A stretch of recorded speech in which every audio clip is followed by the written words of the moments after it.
Alhamdulillahi Rabbil Alameen. As-salatu was-salamu ala khatamin nabiyyin wa ala alihi wa sahbihi ajma'in. Amma ba'd. Fa'auzu billahi minash shaitanir rajeem. Bismillahir rahmanir rahim. Qala Allah ta'ala fi surati Al-E-Imran. وَلِيَعْلَمَ الَّذِينَ نَافَقُوا وَقِيلَ لَهُمْ تَعَالَوْا قَاتِلُوا فِي سَبِيلِ اللَّهِ أَوِ ادْفَعُوا قالوا لو نعلم قتالا لاتبعناكم هم للكفر يومئذ أقرب منهم للإيمان يقولون بأفواههم ما ليس في قلوبهم والله أعلم بما يكتمون. Translation: And also to make hypocrites known when it was said to them, "Come now to fight in the way of Allah or defend yourselves." They said, "If we had known as how to fight, we would have surely followed you." On that day they were nearer to disbelief than faith or belief. They were saying those things with their mouths which were not in their hearts. Allah is all knowing of what they hide and conceal.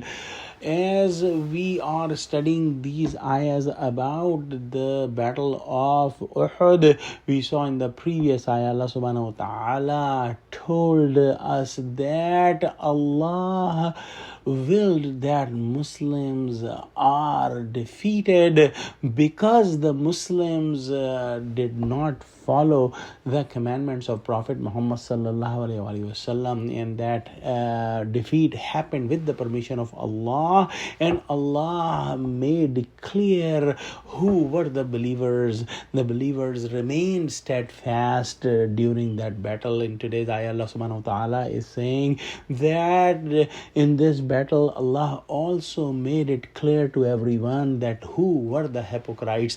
And as we know that during the day of battle of Uhud, initially there were 1,000 Muslims. Among them 300 hypocrites were included in the leadership of the chief of hypocrites, which was Abdullah bin Abai. And right at the battleground he flew away with his 300 hypocrites, saying that we do not want to fight. And they said that if we had known as how to fight, we would have surely followed you. This was said as like a joke, that they did not know how to fight. And another explanation of this is given, that if we considered it a fight or battle, we would have participated, but this looks like a suicide, that 700 men are going to fight 3,000 men, and we are not ready to commit suicide in this battle. And that's the reason they left. But whatever the reason was, everyone knew that they are the hypocrites. And Allah subhanahu wa ta'ala says that at that day they were nearer to disbelief than belief or faith.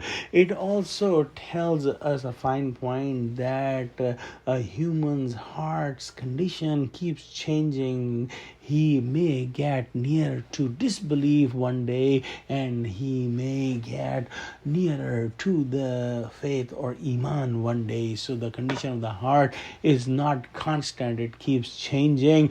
Allah subhanahu wa ta'ala says that the munafiqeen, the hypocrites, were saying what was not in their hearts, and they were just making those false excuses just to get away from the battlefield. And they did not even realize that if Muslims are indeed defeated, then the non-believers will enter the city of Medina, and they will kill all the people in the city, and they will keep their women as their female slaves. But the hypocrite did not think anything, and they left. And the hypocrites were making those excuses to the Muslims, but Allah knows everything what is in the hearts, and nobody can make any false excuse to Allah subhanahu wa ta'ala, because He knows everything. So let's pray that Allah give us true understanding of Quran. Ameen. Wa akhiru da'wana alhamdulillahi rabbil alamin. Assalamu alaikum wa rahmatullahi wa barakatuh.